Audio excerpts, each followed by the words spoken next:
गुरु ध्यान मूलम गुरुर्मूर्ति पूजा मूलम गुरु पदम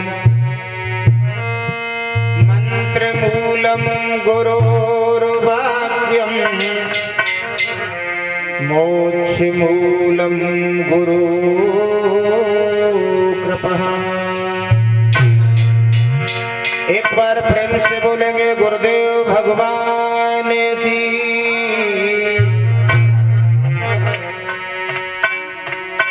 सुनाए है हमने पवन कुमार जहाँ राम की होवे गाथ। रहते हो तुम उस जगह प्रभु तोड़ के सब मरिया। कथा शुरू अब होते हैं आबीर हनुमान। आइए आसन विराजिए तेजपुरी बलवान। तो जिनकी सेना भाव से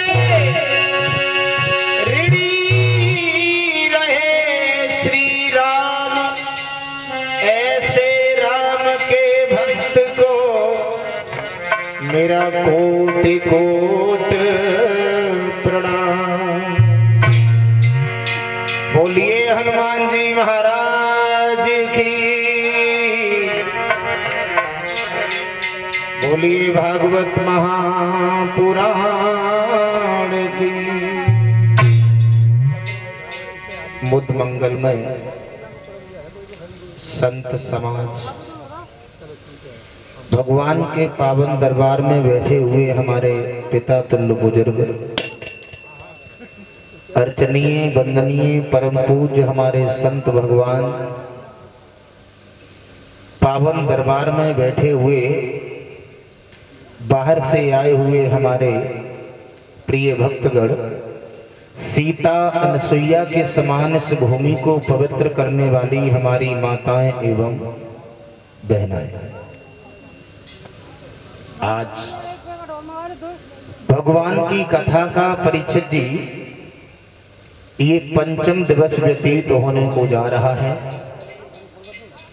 जहां तक हमारी आवाज पहुंच रही हो, सभी भाइयों से, माताओं बहनों बुजुर्गों से करभद्र निवेदन करना चाहूंगा कि थोड़ा थोड़ा समय निकाल करके भगवान के दरबार में उपस्थित हो और भगवान की पावनमयी कथाओं को अमृत पान कर अपने जीवन को धन्य बनाए। परीक्षक जी, बड़े सौभाग्य होते हैं जहां पर भगवान की चर्चाएं होती हैं, भगवान की कथाओं का गुणानुवाद होता है। वो गांव ही नहीं परीक्षक जी, जहां तक ये साउंड सर्विस की आवाज पहुंचती है वो क्षेत्र धन्य धन्य हो जाता है। हमारे आपके बड़े सौभाग्य हैं जो आपके पावन ग्राम नगला मथुरी में श्रीमद् भागवत सप्ताह यज्ञ का आयोजन चलते चलते आज ये 5 दिन व्यतीत होने को जा रहे हैं। सभी भाइयों से, माताओं बहनों बुजुर्गों से मैं निवेदन करना चाहूंगा थोड़ा थोड़ा समय निकाल करके और भगवान के दरबार में अवश्य आए। मैं ये नहीं कहता कि आप लोग सारे दिन भगवान के दरबार में ही बैठे रहे, काम भी करते जाएं, काम के साथ साथ जितना भगवान के दरबार में बैठने का समय निकल आए। गोस्वामी तुलसीदास जी कहते हैं, एक घड़ी आधी घड़ी आधे में पुण्य। 1 घंटा 2 घंटा 10 मिनट 5 मिनट भगवान के दरबार में बैठे और भगवान की कथाओं को अमृत पान कर अपने जीवन को धन्य बनाए। परीक्षक जी, भगवान की कथा सुनना ये भी एक प्रकार की भक्ति है। गोस्वामी तुलसीदास जी लिखते हैं ये कौन से प्रकार की भक्ति है, तो बड़ा सुंदर भाव दे रहे हैं तुलसीदास जी रामचरितमानस में। प्रथम भक्ति संतन कर संघा प्रथम प्रकार के भक्ति है परीक्षित जी संतों की सेवा करना, संतों का आदर करना, संतों का सम्मान करना। और तुलसीदास जी लिखते हैं कि दूसरी रति मम कथा प्रसंग,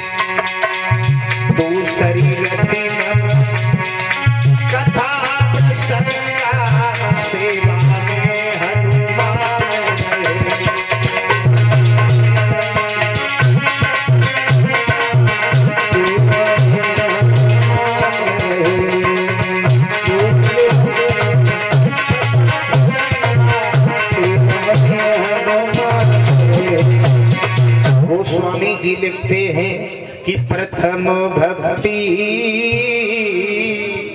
संतन कर संघा। प्रथम प्रकार की भक्ति है संतों की सेवा करना, संतों का आदर करना, संतों का सम्मान करना। और परीक्षित जी दूसरे प्रकार की भक्ति है मम कथा प्रसंगा। कहीं भी कथा हो रही हो वहां पर हमें आपको थोड़ा ना थोड़ा समय निकाल करके अवश्य जाना चाहिए। माफी चाहेंगे परीक्षित जी, आजकल इंसान के पास ना तो धन धाम की कमी है, ना सम्मान की कमी है, ना संतान की कमी है और ना अभिमान की कमी है। कमी है तो सिर्फ टाइम की। किसी के पास अब वक्त नहीं रहा। किसी से भी पूछ लो भैया वहां पर कथा हो रही है, चलो कथा सुन के आएंगे, तो लोग कहते हैं तुम्हें कथा की पड़ी, हमारे पास मरने तक का टाइम नहीं। लेकिन मरने के लिए कभी टाइम नहीं निकालना पड़ेगा। जब यमराज लेन को आवे आए के पकड़े बहे तो उनसे भी कह दियो कि बार लौट जाओ, हमारे पास वक्त नहीं है। लेकिन तब हमारी आपकी पेश नहीं जाती। परीक्षित जी जितना भी समय निकल आए, 1 घंटा 2 घंटा 10 मिनट 5 मिनट भगवान के दरबार में बैठने का परीक्षित जी अवश्य हम लोग समय निकालें। बहुत जरूरी है भगवान के सत्संग में जाना, भगवान की कथाओं में जाना। मेरे प्यारे बुजुर्गों, हमें आपको बहुत जरूरी है, क्योंकि कलयुग में भवसागर से पार होने का एक ही तरीका है, भगवान की कथा, भगवान का सत्संग। जितनी देर बैठे एकाग्र मन और चित्त लगा करके भगवान की कथाओं को अमृतपान करें, अपने जीवन को धन्य बनाएं। तुलसीदास जी ये भी लिखते हैं परीक्षित जी कि धर्म क्या है और अधर्म क्या है, पाप क्या है और पुण्य क्या है। तो तुलसीदास जी फिर लिख बैठे कि परहित सरस धर्म नहीं भाई,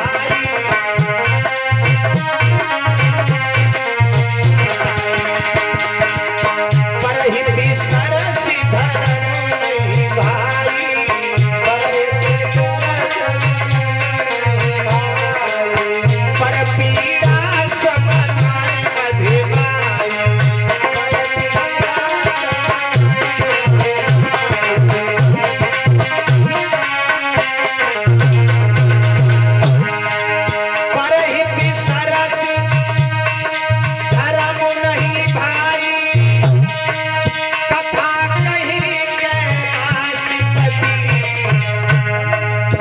पर पीड़ा समाए अधिमाई।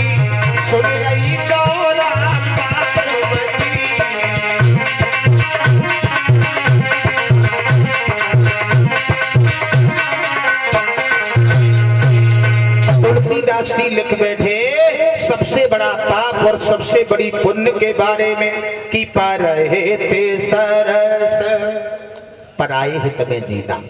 परीक्षित जी अपने लिए तो एक पशु भी जी लेता है। परहित, पराये हित में जीना, पर स्वार्थ करना, ये सबसे बड़ी पुण्य है।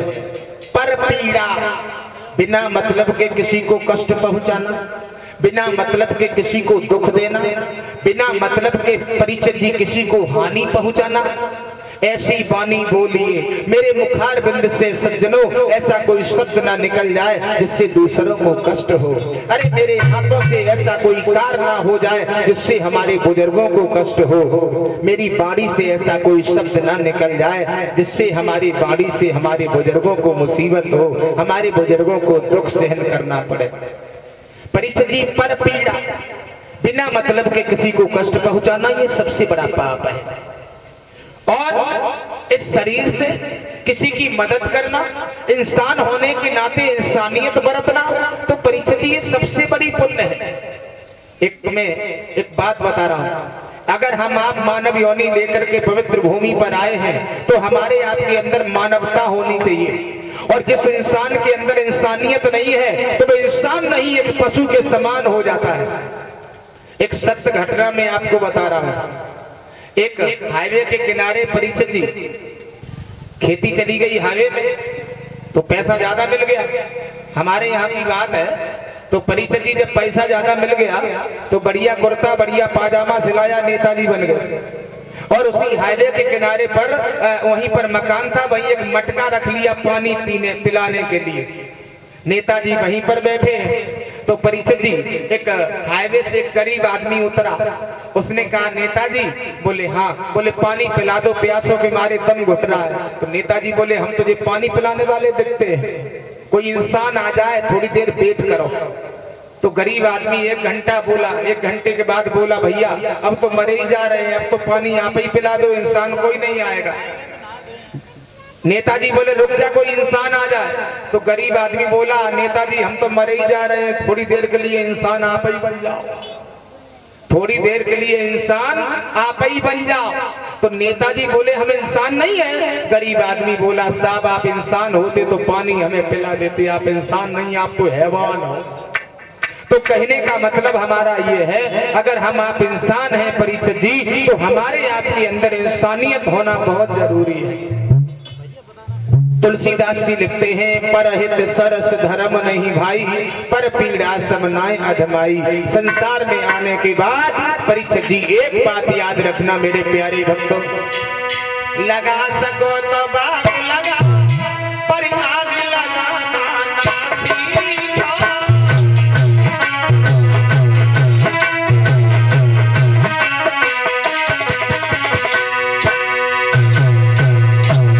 मेरे प्यारे भाइयों, लगा सको तो बाग लगाओ, लेकिन आग लगाना ना सीखो। लेकिन आज बाग कटवाए जा रहे हैं और आग लगाई जा रही है, इसीलिए हम आप दुखी हो रहे हैं।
करने से घर में प्रकाश हो जाता है और बुरे कामों के करने से घर का विनाश हो जाता है। याद रखना प्यारे भक्तों, हम आप कहते हैं कि भजन करो, भजन किसे कहते हैं? भजन कहते हैं परीक्षित जी भजन, भजने की कोई जरूरत नहीं है। कहीं मत भजो, भजन कहीं मत भजो। परीक्षित जी आदत बुरी सुधार ले बस हो गया भजन, और मन की तरंगे मार ले बस हो गया। हमारे आपके ऊपर 4 कृपा होती है, 4। परीक्षित जी जरा ध्यान दें, हमारे आपके ऊपर 4 कृपा होती है। पहली कृपा होती है भगवान की, जिस परम पिता परमात्मा ने परीक्षित जी हमें आपको मानव योनि देकर के पवित्र भूमि पर भेज दिया। और भगवान कहीं पशु बना देता तो वाह भाई वाह, खूटे से ही बने बने मर जाते। पहली कृपा हुई मेरे भगवान की जो मानव बना दिया, और दूसरी कृपा हुई हमारी माँ और पिता की, जिस मैया ने हमें आपको जन्म दे दिया। और अम्मा पैदा होते ही होते क्यों गड्ढा में फेंके आती तो मर जाते ना। तो दूसरी कृपा हुई मेरी माँ की और पिता की। तीसरी कृपा किसकी हुई लला? तीसरी कृपा हुई है मेरे गुरु की, जिस गुरु ने हमें इस लायक बना दिया। अब परीक्षित जी चौथी कृपा रह गई, चौथी कृपा रह गई स्वयं अपनी। जिन लोगों ने अपनी कृपा अपने ऊपर नहीं कर पाई, उन्हें जिंदगी में रोए आंसू। अब अपनी कृपा क्या है फौजी भैया? अपनी कृपा है कोई दारू पीने लगता है, कोई जुआ खेलने लगता है, कोई रास्ता छोड़ करके दूसरी रास्ता पर चला जाता है। तो परीक्षित जी अपनी कृपा जो लोग अपने ऊपर कर लेते हैं, माता पिता की सेवा करते हैं, व्यवहारियों की सेवा करते हैं, परिवार में परीक्षित जी अच्छे आचरण रखते हैं, तो ये अपनी कृपा है। और अपनी कृपा अपने ऊपर कर ली तो जिंदगी में परीक्षित जी कभी दुख के आंसू नहीं आए। ये सत्य है। मैं सभी भाइयों से सबसे ज्यादा मैं अपनी युवा पीढ़ी से कहना चाहूंगा कि अपनी कृपा अपने ऊपर करने की कोशिश करें। लड़कपन जाता है ना समझी में, बुढ़ापा जाता है मजबूरी में, अब रह गई जवानी, बन गए तो बन गए और बिगड़ गए तो।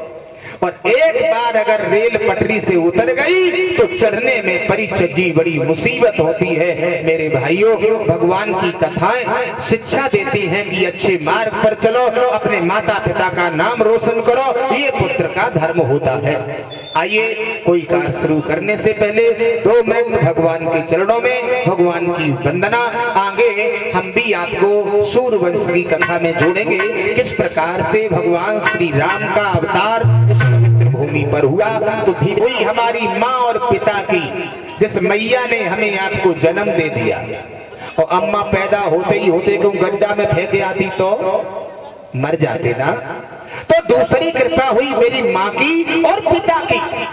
तीसरी कृपा किसकी हुई लला? तीसरी कृपा हुई है मेरे गुरु की, जिस गुरु ने हमें इस लायक बना दिया। अब परीक्षित जी चौथी कृपा रह गई, चौथी कृपा रह गई स्वयं अपनी। जिन लोगों ने अपनी कृपा अपने ऊपर नहीं कर पाई, उन्हें जिंदगी में रोए आंसू। अब अपनी कृपा क्या है फौजी भैया? अपनी कृपा है कोई दारू पीने लगता है, कोई जुआ खेलने लगता है, कोई रास्ता छोड़ करके दूसरी रास्ता पर चला जाता है। तो परीक्षित जी अपनी कृपा जो लोग अपने ऊपर कर लेते हैं, माता पिता की सेवा करते हैं, व्यवहारियों की सेवा करते हैं, परिवार में परीक्षित जी अच्छे आचरण रखते हैं, तो ये अपनी कृपा है। और अपनी कृपा अपने ऊपर कर ली तो जिंदगी में परीक्षित जी कभी दुख के आंसू नहीं आए। ये सत्य है। मैं सभी भाइयों से सबसे ज्यादा मैं अपनी युवा पीढ़ी से कहना चाहूंगा कि अपनी कृपा अपने ऊपर करने की कोशिश करें। लड़कपन जाता है ना समझी में, बुढ़ापा जाता है मजबूरी में, अब रह गई जवानी, बन गए तो बन गए और बिगड़ गए तो। और एक बार अगर रेल पटरी से उतर गई तो चढ़ने में परीक्षित जी बड़ी मुसीबत होती है। मेरे भाइयों, भगवान की कथाएं शिक्षा देती हैं कि अच्छे मार्ग पर चलो, अपने माता पिता का नाम रोशन करो, ये पुत्र का धर्म होता है। आइए कोई कार्य शुरू करने से पहले 2 मिनट भगवान के चरणों में भगवान की वंदना। आगे हम भी आपको सूर्यवंश की कथा में जोड़ेंगे, किस प्रकार से भगवान श्री राम का अवतार भूमि पर हुआ। तो धीरे वन में बसा लो निज चरण में, बसा लो बसा लो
चाहिए ना कुछ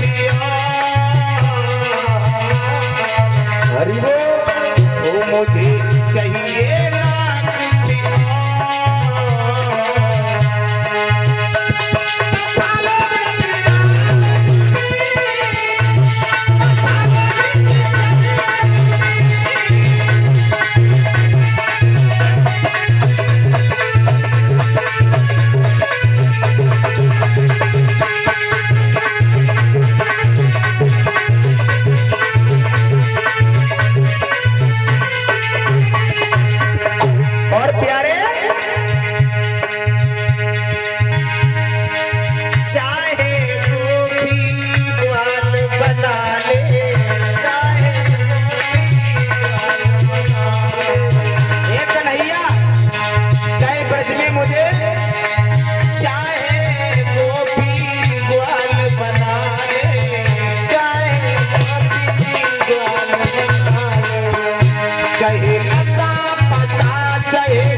मैंने तेरा नाम सुना है बिहारी, वो दशा बन गई मेरी।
हसीना हमारी हसी प्रभु तेरी हसीना हमारी हसी, तेरी हसीना हमारी हसी,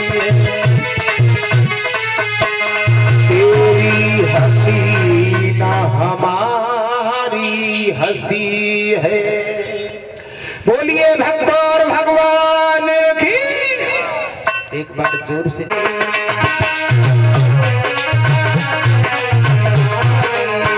तुलसीदास जी बोले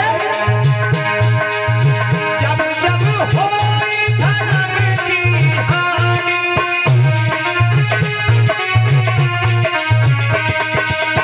जब जब होई धर्म की हानि, तारही असुर अधम अभिमानी,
गोस्वामी जी कहते हैं कि भगवान श्री राम का अवतार इस भूतल पर हुआ।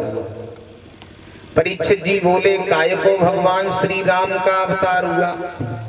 मानव रूप लेकर के भगवान इस भूतल पर क्यों आए? तो तुलसीदास जी बोले, जब जब होए धर्म की हानि, बाढ़े असुर अधम अभिमानी। परीक्षित जी माफी चाहेंगे। तुलसीदास जी कहते हैं कि जब जब इस पवित्र भूमि पर धर्म का विरोध हुआ, बाढ़े असुर, असुर किसे कहते हैं? असुर कहते हैं राक्षसों को। परीक्षित जी जब जब राक्षसों ने आकर के पवित्र भूमि पर उत्पात किया, तब तब धरे प्रभु विविध शरीरा। वैसे एक बात मैं आपको और बता देना चाहते हैं बुजुर्गों, मानव पहले भी थे, मानव आज भी हैं। मानव पहले भी थे और मानव आज भी हैं। देवता पहले भी थे और देवता आज भी हैं। और राक्षस पहले भी थे और राक्षस आज भी हैं। आप लोग विचार कर रहे होंगे राक्षस हैं कहाँ? मैं सभी सज्जनों से निवेदन करना चाहूंगा, हमारी बात को बुराई ना माने, क्योंकि राक्षस जो है परीक्षित जी भेष बदल करके पवित्र भूमि पर अवतरित हो चुके हैं।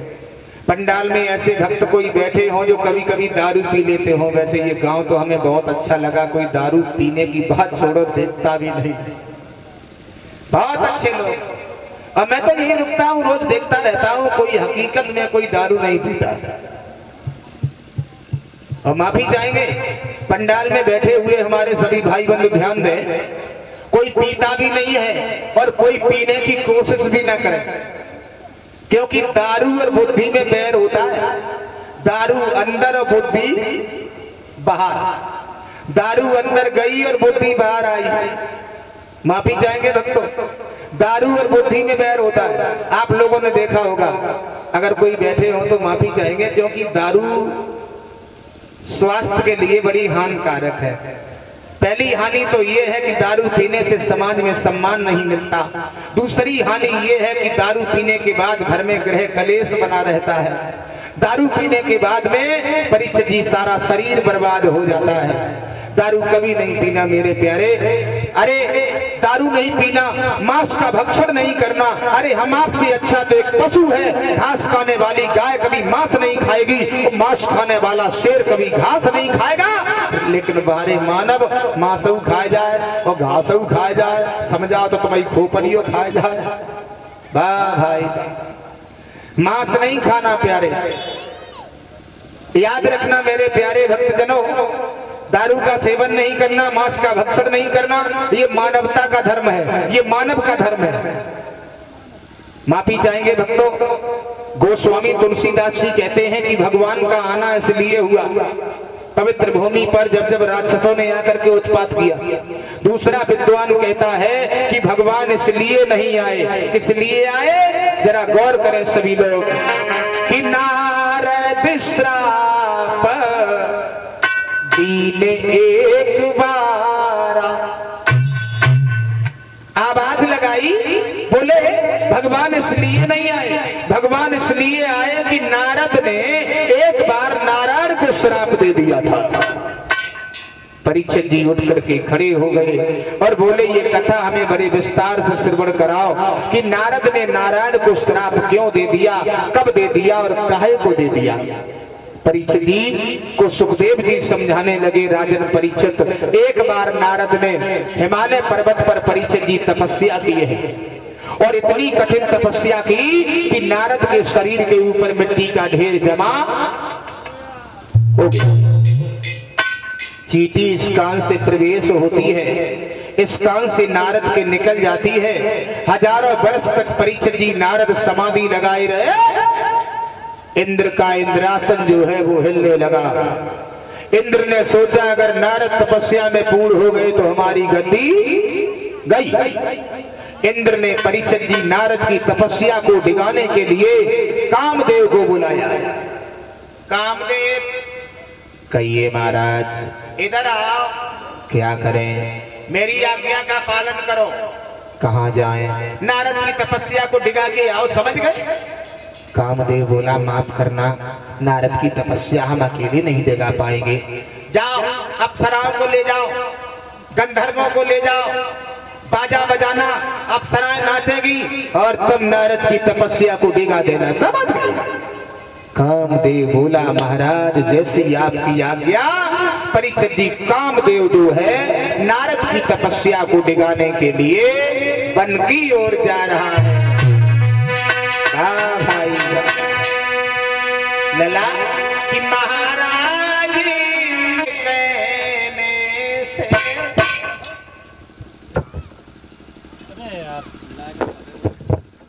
काम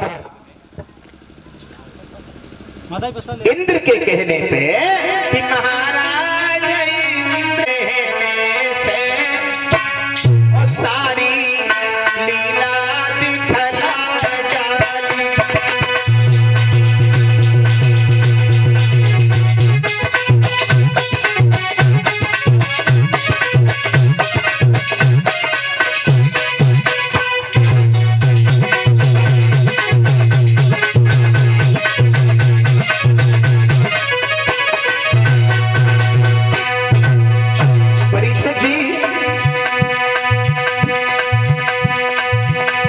कामदेव चला है नारद की तपस्या को डिगाने के लिए।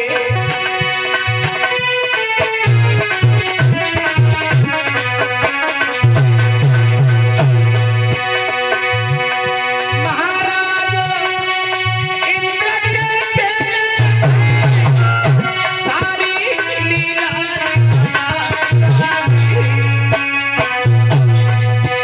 बिहड़ में उपवन खिला दिया और ग्रीष्म बसंत बना।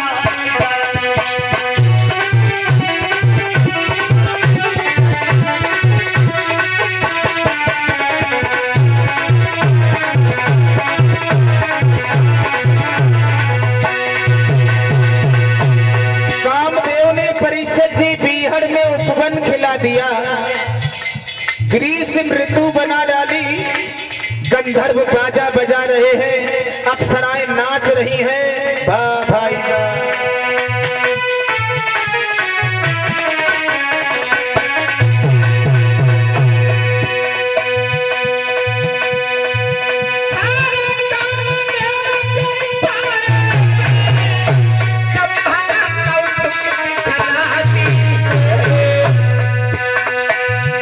और नाचे सभी अप्सराएं, सुंदरी उन पर लहराती है।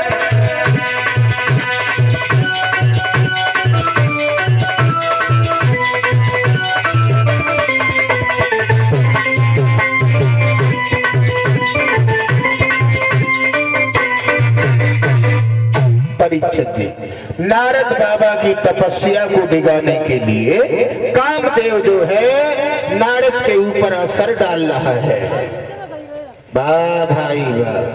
गंधर्व बाजा बजा रहे हैं, अप्सराएं बहनाओं भाइयों नाच रही हैं, लेकिन नारद के नेत्र नहीं खुलवा पाए उस कामदेव ने। कामदेव की पेश जब नारद के ऊपर नहीं गई परीक्षित जी, तो कामदेव उतर के नीचे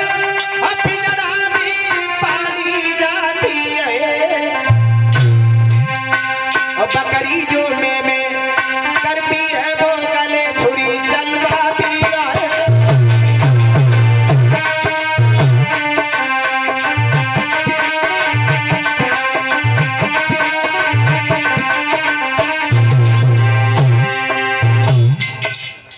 देखो कवियों की कल्पनाएं। मैना कहती है मैं कुछ नहीं हूँ, वो भी पिंजड़ा के अंदर पाली जाती है।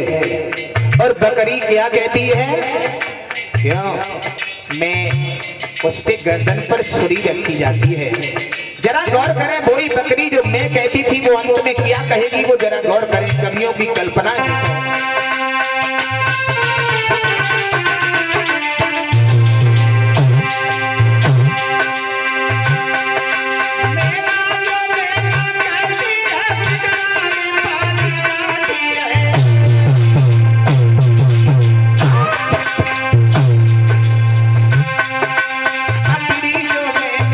करती है वो गले छुरी चलवा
प्यारे भाई, बकरिया जब मैं कहती थी, बकरिया की आंत से तात बनाई गई और तात से परीक्षित जी रुई धुली गई। दुनिया के द्वारा जब तात से रुई धुली जाती थी तो तात से आवाज निकलती थी, तू ही भगवान, अब तेरे अलावा संसार में कोई नहीं है। कहने का हमारा मतलब है, जिन लोगों को अहंकार हुआ, घमंड हुआ, भगवान ने उसका घमंड चूर चूर कर दिया। भक्तों, नारद बाबा को भी घमंड हो गया, हमारे समान कोई बाल ब्रह्मचारी नहीं है। मैंने कामदेव को जीत लिया है, हमारी बराबरी कोई नहीं कर सकता। बच्चा बच्चा हमारी प्रशंसा कर रहा है, हमारे गीत गा रहा है। चलते नारद बाबा चले गए, रास्ता में भोले बाबा मिल गए। और जब भोले बाबा परीक्षित जी मिले तो नारद बाबा से भोले बाबा ने एक बात कही, नारद, भोले बाबा कहाँ बने रहे, बहुत दिनों में आपके दर्शन हुए, समझ में नहीं आया। नारद बोले, सम्मान से बोलना सीखो, समझ गए। भोले बाबा बोले, नारद, अरे हमसे कहो नारद जी, कोई ऐसे वैसे साधु है, कामदेव को जीत लिया मैंने। नारद बोले, फिर कहा तुमने नारद जी?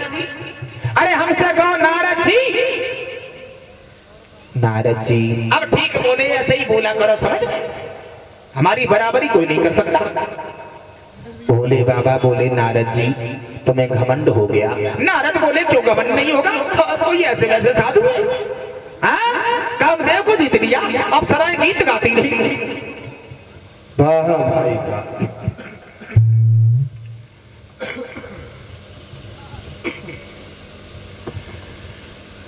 नारद बाबा कहने लगे, भोले बाबा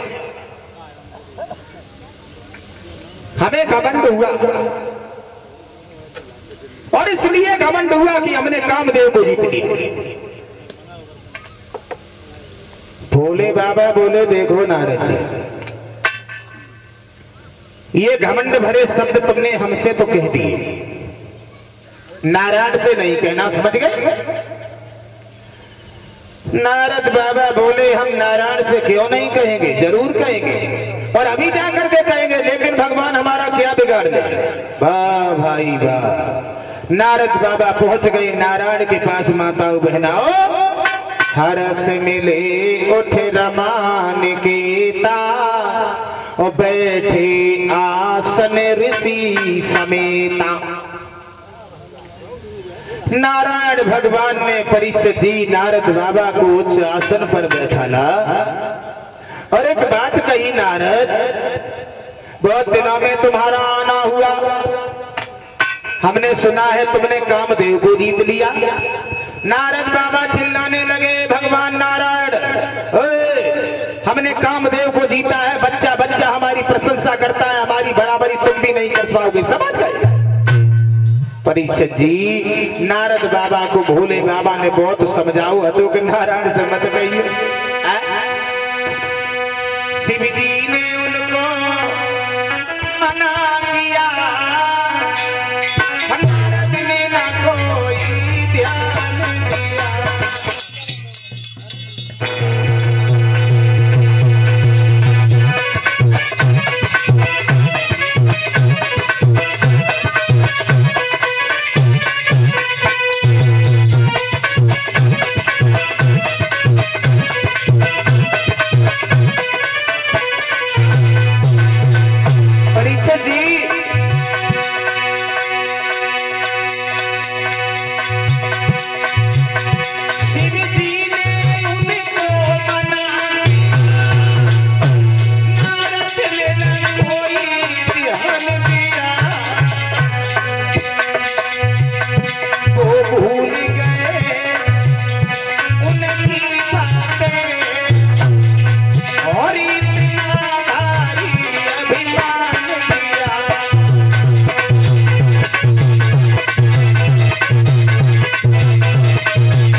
नारायण भगवान के सामने परीक्षित जी नारद ने घमंड भरे शब्द कह डाले। नारद बाबा बोले, जरा गौर करें सभी लोग,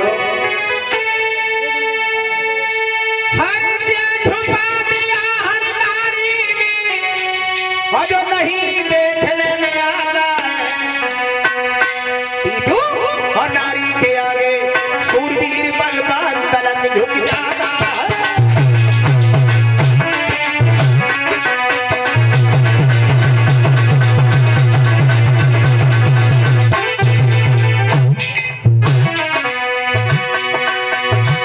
मेरे भाइयों,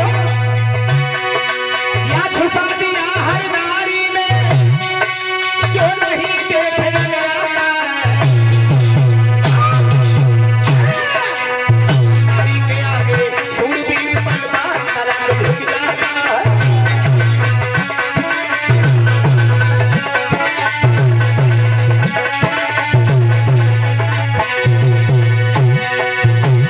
जरा गौर करें सभी लोग, बड़े बड़े बलवान, बड़े बड़े विद्वान, बड़े बड़े धनवान, बड़े बड़े पहलवान नारी के पीछे डिग गए एक नहीं। जरा गौर करें सभी लोग, बाल ब्रह्मचारी थे नारद अपने पर अभिमान हुआ, जीत नहीं गुस्सा कोई इंसान हुआ।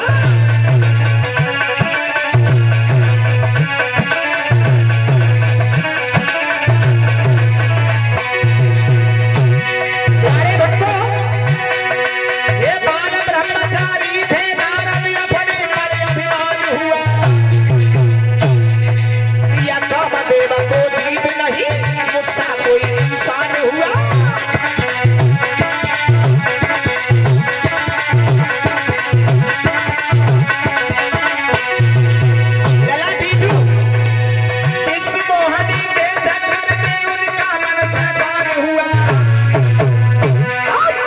सोते जगते चैन कहीं ऋषि नारद सानारायण हुआ।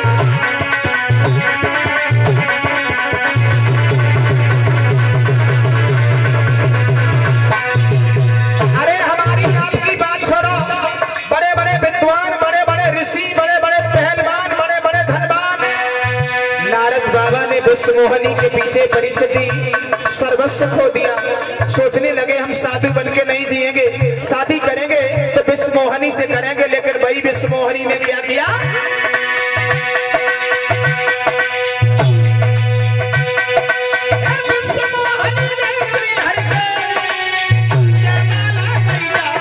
दुनिया में किसी का पूजा हुआ नहीं है क्या, दुनिया में किसी का।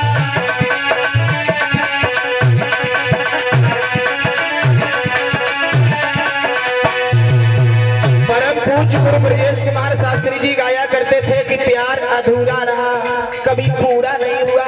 मेरे प्यारे, नारद की बात छोड़ो, विश्वामित्र की ओर देखो तो भगवान श्री राम के गुरु थे। कन्वा आश्रम में एक बार तपस्या कर रहे थे विश्वामित्र। लाला विश्वामित्र निगाहे रोया सरा मेरे का भाग चली सरमत में उठावर ईश्वर करे और चल को दे आग चली।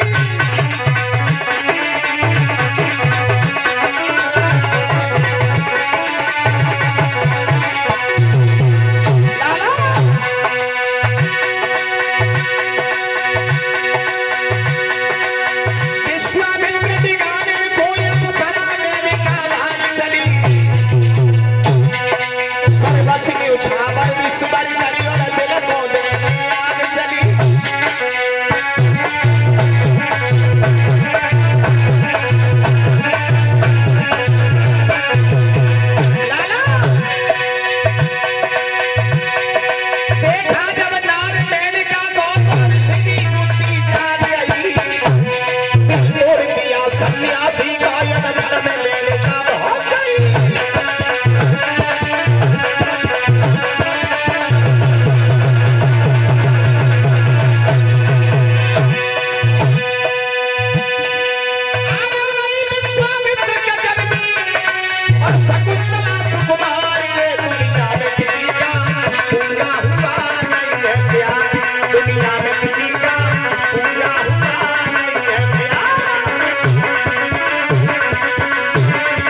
विश्वमोहनी के पीछे डिग गई, विश्वामित्र मेनका के पीछे डिग गए।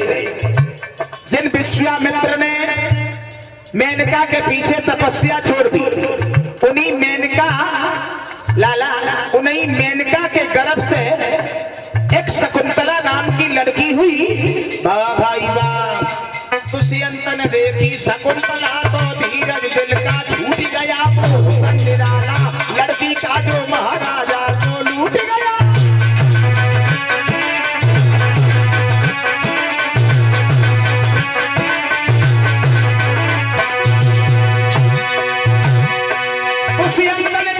शकुंतला को धीरज दिल का छूट गया, लड़की का जो महाराजा को लूट गया।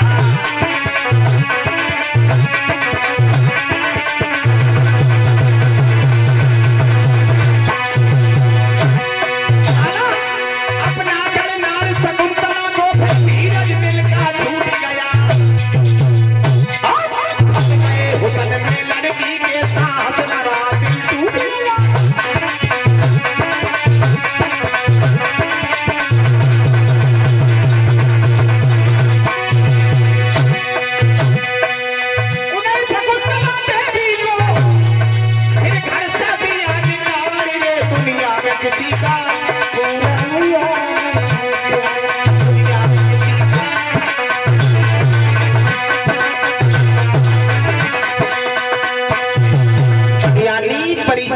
बड़े बड़े विद्वान, बड़े बड़े धनवान, बड़े बड़े पहलवान नारी के पीछे डिग गए। देव ऋषि नारद बाबा ने परीक्षित जी विश्वमोहनी को देखा तो पागल हो गए। झपट करके परीक्षित जी विश्वमोहनी का हाथ नारद ने पकड़ लिया।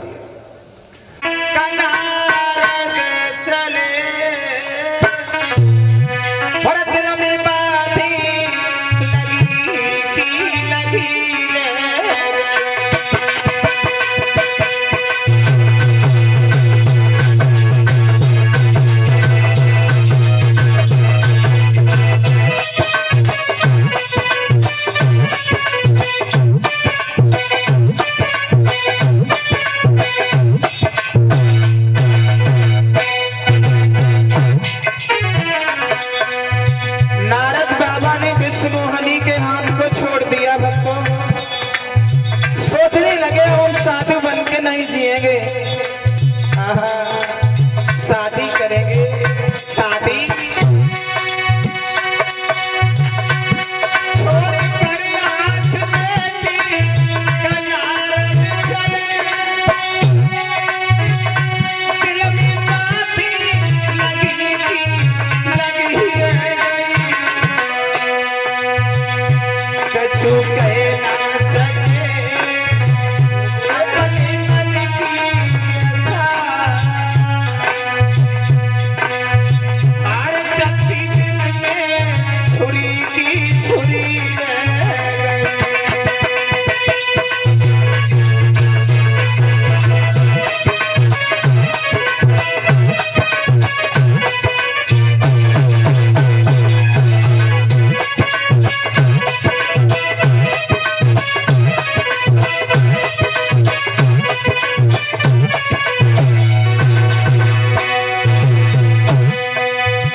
भक्तों, नारद बाबा ने विश्व मोहनी के हाथ को छोड़ दिया। सोचने लगे हमारे पास में इतना वक्त नहीं है जो हम तपस्या करके अपना शरीर सुंदर बना सके।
मोहनी को निहार करके पागल हो गए।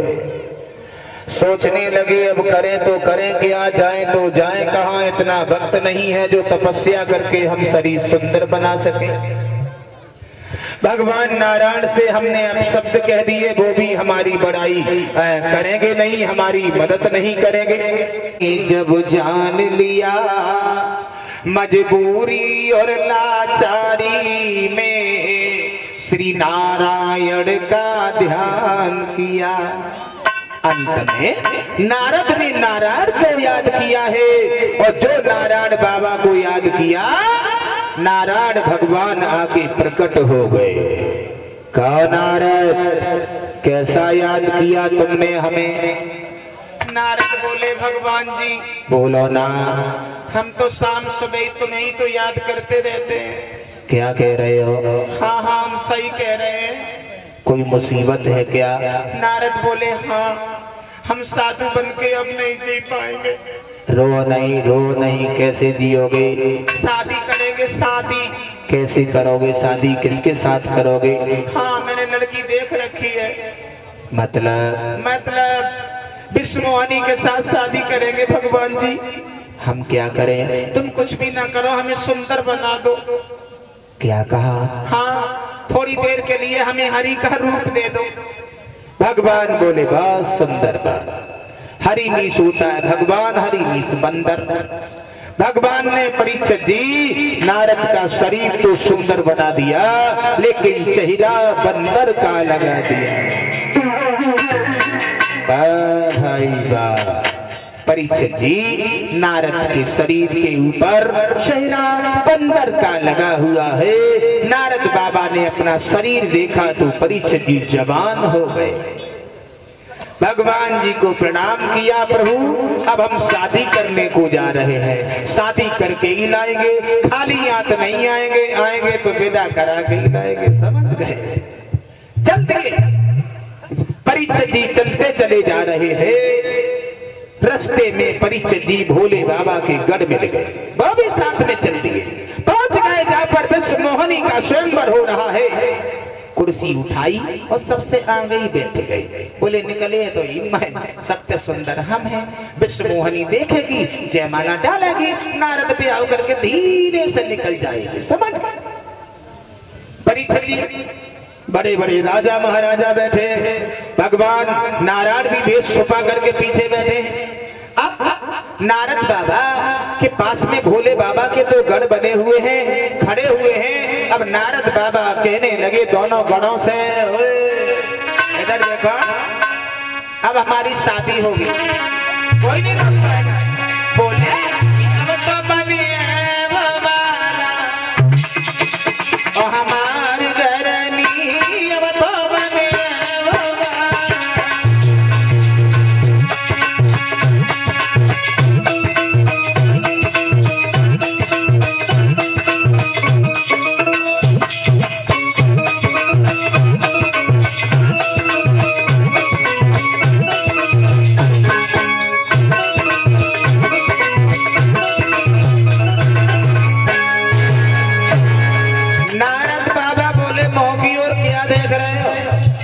अब तो नारद शादी करके ही जाएंगे, खाली आंख नहीं जाएंगे, विदा करा के ही ले जाएंगे। समझ गए प्यारे? कितनी सुंदर थी वो लड़की, कारे कारे नैन कजरारे जैसे नागिन देख के सब तारीफ करे। ऋषि नारद की अति सुंदर जोड़ी, अब तो बने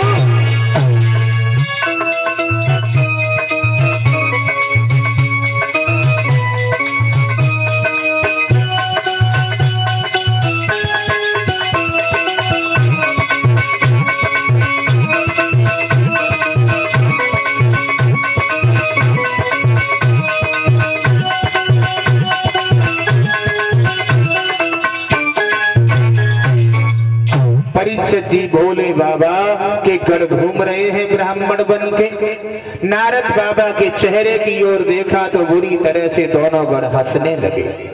और जब हंसने लगे तो नारद बोले, मूर्खो तुम हंस रहे हो? विश्व मोहनी जयमाला लेके निकली, नारायण भगवान की गर्दन में जाके जयमाला डाल दी। देव ऋषि नारद ने भोले बाबा के गढ़ों को हंसते हुए देखा। आग बबूला हो गए। कमीनो, तुम मेरे चेहरा को देख के हंस रहे हो, पहले तो मेरी शादी नहीं हुई और तुम मुझे देख देख के हंस रहे हो। भोले बाबा के गढ़ बोले, माफ करना महाराज, आप शादी करने को आए थे लेकिन आपने चेहरा शीशा में नहीं देखा क्या? नारद बोले, शीशा में? हाँ हाँ, मेरा मतलब है शीशा नहीं मिले तो ठहरे हुए पानी में अपना चेहरा देख लीजिए। नारद ने जैसे ही चेहरा देखा तो बंदर का चेहरा। आग बबूला हो गए। नारद आवाज लगाई, नारद।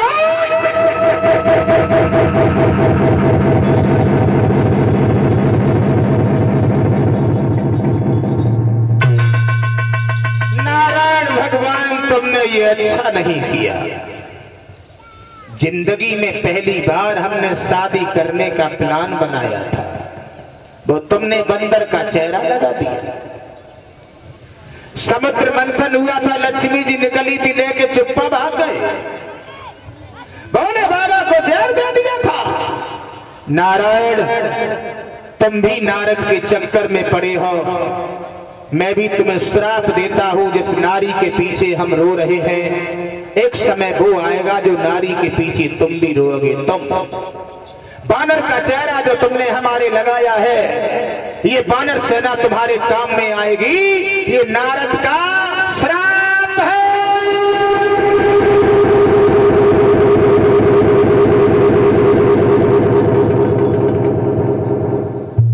इन्हीं नारद के श्राप से भगवान श्री राम को भूतल पर आना पड़ा। सीता का हरण हुआ। वन वन में भगवान श्री राम रोए। समुद्र में सेतु का निर्माण हुआ तो वानर सेना ही प्रभु राम के काम में आई। बोलिए रामचंद्र भगवान की। 101 रुपया हमारे पास बंटी यादव नगला मोहन से और 501 रुपया गिरंद बाबा जी पहाड़पुर से भंडारे में दान कर रहे हैं। 501 रुपया श्री इंद्रवीर सिंह फौजी, मुकेश यादव बीएसएफ, राकेश यादव उत्तर प्रदेश पुलिस 501 रुपया हमारे पास भेज रहे हैं और 50 रुपया सभी साथियों को भेज रहे हैं। 101 रुपया सतेंद्र सिंह फौजी, ग्राम राजपुर धुमरी से भगवान के श्री चरणों में भेंट करते हैं और 201 रुपया श्रीमान रुकुमपाल सिंह यादव नगला मोहन के रहने वाले हैं जो हमारे पास भेज रहे हैं। ताली बजा करके छोटा सा एक कीर्तन बोल लो। आगे राम जी का अवतार किस प्रकार से हुआ वो कथा आप लोग बड़े भाव से श्रवण करेंगे। ताली बजा करके बोले सभी लोग।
परीक्षित जी, भगवान श्री राम का अवतार इस प्रकार से नारद के श्राप के द्वारा भगवान भूतल पर आए। गौर करते हैं परीक्षित जी, अब महाराज भगवान श्री राम अयोध्या नरेश दशरथ के आंगन में आए। गोस्वामी जी लिखते हैं कि एक बार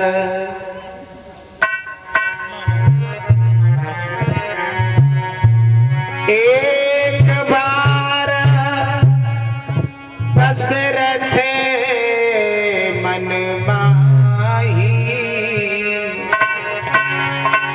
भई गिलान मोरे सुत नाही। एक बार महाराज दशरथ को गिलानी हुई कि हमारे कोई बालक नहीं है। परीक्षित जी, शंका की बात यहाँ पर यह है, रामचरितमानस की हर चौपाई में हर जगह शंका है। एक बार गिलानी हुई और बार बार गिलानी क्यों नहीं हुई, और जब एक बार गिलानी हुई तो कौन से बार हुई?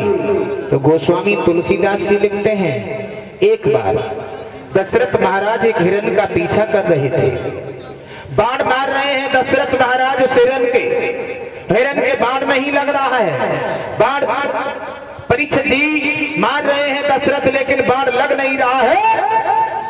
दूर जाकर के वो हिरण खड़ा हो गया, ए दशरथ, तुम हमें कभी मार नहीं पाओगे। क्यों नहीं मार पाएंगे?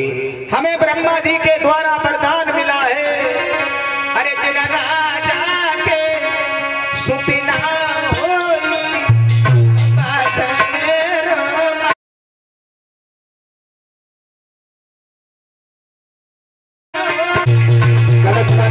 खड़ी हो जाए।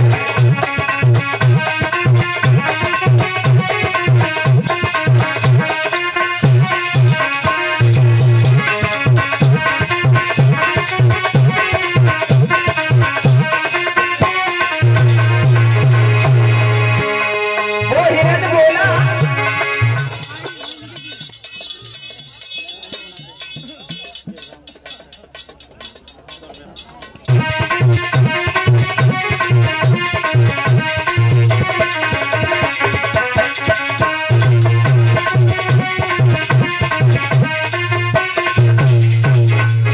आवाज लगाई है दशरथ, तुम हमें कभी नहीं मार पाओगे।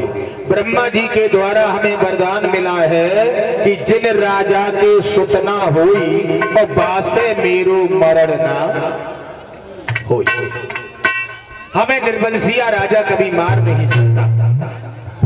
तो परीक्षित जी, दशरथ महाराज ने जब ये सुना है हिरण के द्वारा कि हमें तुम मार नहीं पाओगे, तुम संतानहीन हो, तो परीक्षित जी दशरथ महाराज की आंखों से आंसू निकलने लगे, रोने लगे। दशरथ रोते रोते गुरु विश्वामित्र के महाराज गुरु वशिष्ठ महाराज के पास में जाकर के पहुंच जाते हैं।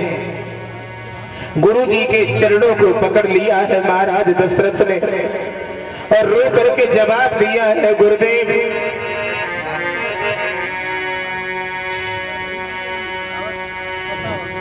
हमारी बुराई पशु पक्षी भी करते हैं, मैं संतानहीन हूं, क्या मेरे घर में कोई बालक नहीं आएगा? तो वशिष्ठ महाराज बोले, तुम रो नहीं कि धरो धीर, होई सुतचारी, थोड़ा धैर्य धारण करो। तुम्हारे आंगन में कलश वाली बहनाएं खड़ी हो जाएं, एक बालक नहीं 4-4 बालक आएंगे, और वो भी परम पिता परमात्मा आएंगे। श्रृंगी ऋषि को बुलाओ, श्रृंगी ऋषि वशिष्ठी बुलाओ, पुत्र ये शुभ यज्ञ रचावा। श्रृंगी ऋषि को बुलवाया गया, पुत्रेष्ठ यज्ञ रचवाया गया। परीक्षित जी अग्नि देवता हवि का कटोरा लेकर के प्रकट हो गए। तीनों रानियाओं को परीक्षित जी खीर का प्रसाद दिया गया। अर्ध भाग कौशल्य है दीना और उभय भाग आधे कर देना। आधा भाग कौशल्या मैया को दिया और आधे से आधा भाग कैकेयी और सुमित्रा को दिया गया। कौशल्या मैया ने थोड़ा सा भाग सुमित्रा को और दे दिया, उनके पास 2 भाग हो गए। खाई तीनों रानियाओं ने खीर और बदल गई तकदीर।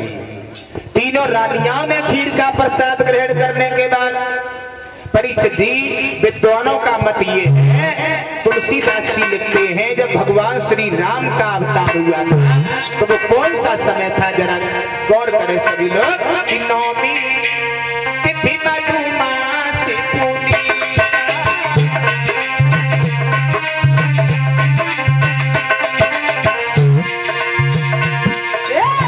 नौमी तिथि मधुमास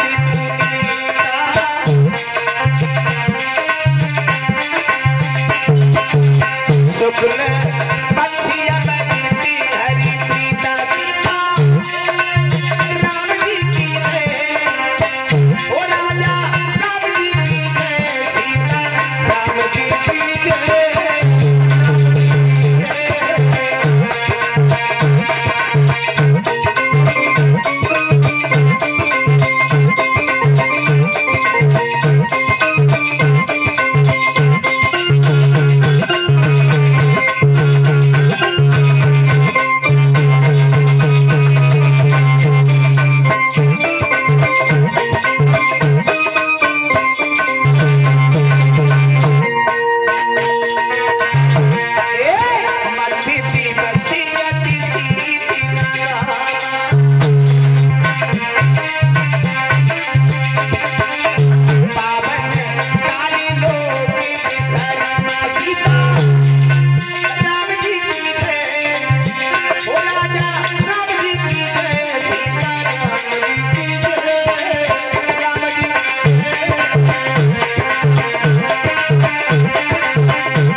परीक्षित जी चैत के महीना में शुक्ल पक्ष में तिथि नवमी को भगवान मर्यादा पुरुषोत्तम श्री राम चतुर्भुजी का रूप लेकर के दशरथ महाराज के आंगन में प्रकट हो जाते हैं। बोलिए रामचंद्र भगवान की।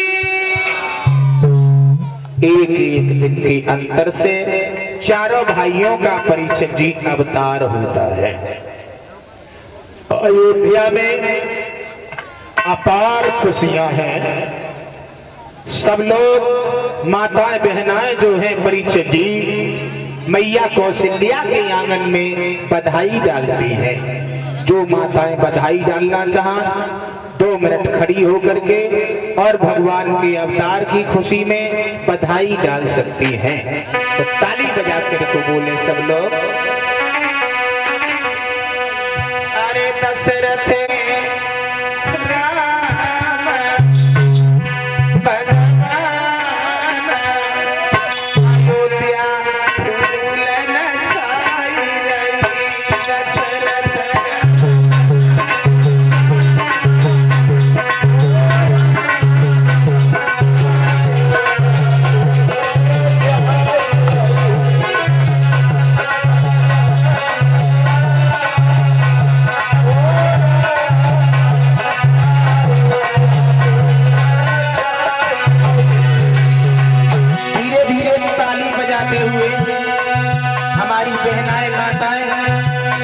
बोलेंगे भगवान के अवतार की खुशी में। दशरथ जन जन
इसी बीच में हमारे पास कलश वाली बहनाएं खड़ी हो जाएं, हमारे हुए हैं तो जरा गौर करें सभी लोग।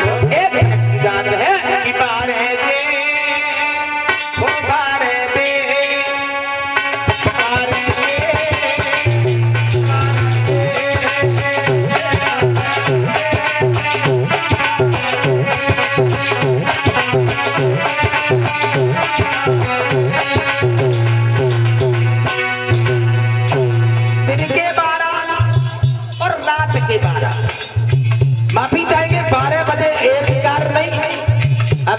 कोई आपसे कहे तो बता देना।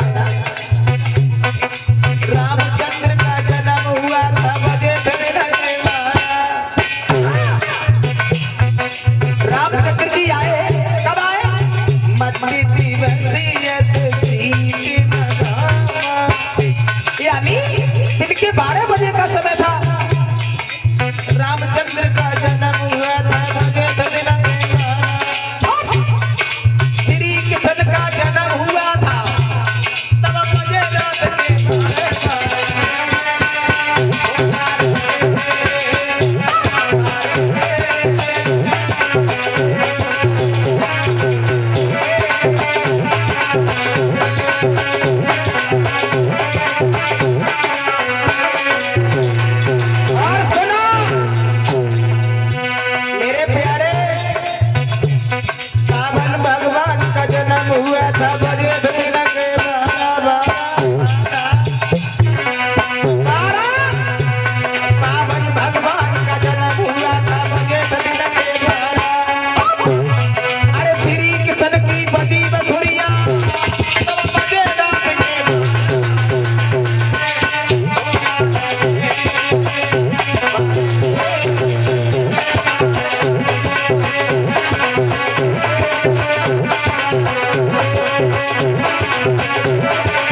क्षमा चाहेंगे भगवत श्रोताओं। इस प्रकार से भगवान श्री राम का अवतार अयोध्या नरेश दशरथ के आंगन में हुआ है।